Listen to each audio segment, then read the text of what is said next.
आता पावसामध्ये.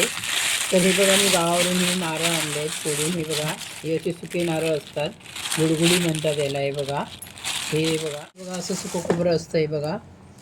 तर मी तुम्हाला बॅग खोलून दाखवते मी काय काय गावावरून आणलं ते ठेवून देते मी आता.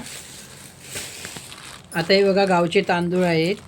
हे आपल्याला पेजेला वगैरे मिळतात म्हणून गावावरून घेऊन आली आहे. हे बघा बघू शकता तुम्ही. हे बघा गावचे तांदूळ आहेत.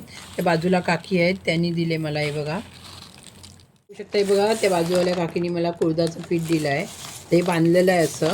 आणि तुम्ही बघू शकता हे बघा हे मी माझ्या भावाच्या बायकोने कुळदाचं पीठ दिलं.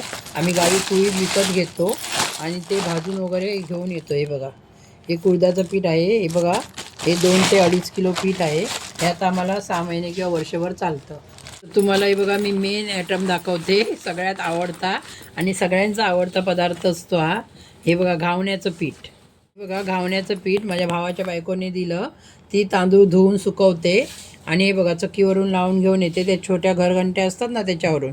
ते घावण्याचं पीठ आहे. हे घावणे पण बनवून मी तुम्हाला दाखवेन. ते मी घावण्याचं पीठ घेऊन आली आहे. हे ना पेरूचं झाड आहे.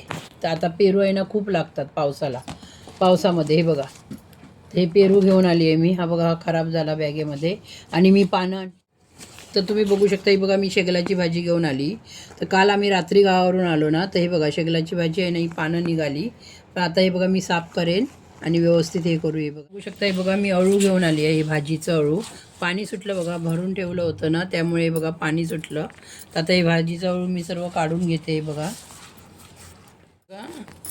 हे अळवाचे दांडे आहेत. हे बघा आता आम्ही अळू बनवू त्यावेळी पण मी व्हिडिओ बनवेन, दाखवेन हे गावचं अळू कसं बनवायचं. आणि हे बघा हे फुकट मिळतं गावी, तर आपण घेऊन आलेलो आहोत. आता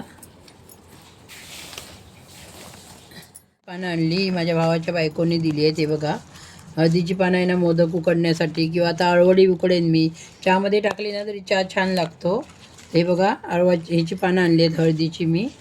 आमची स्वतःची हळद असते गावी, तर ही हळदीची पानं आहेत.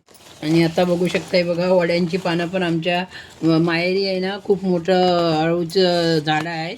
हे बघा अळवडीची पानं ही मुंबईमध्ये घ्यायला गेलात तर 20 रुपयाला 3 किंवा 4 देतात. आणि मी बघा ही फुकट सर्व घेऊन आलेली आहे. भावाच्या बायकोने काढून दिली. ती व्यवस्थित असं साफ करून वगैरे घेऊन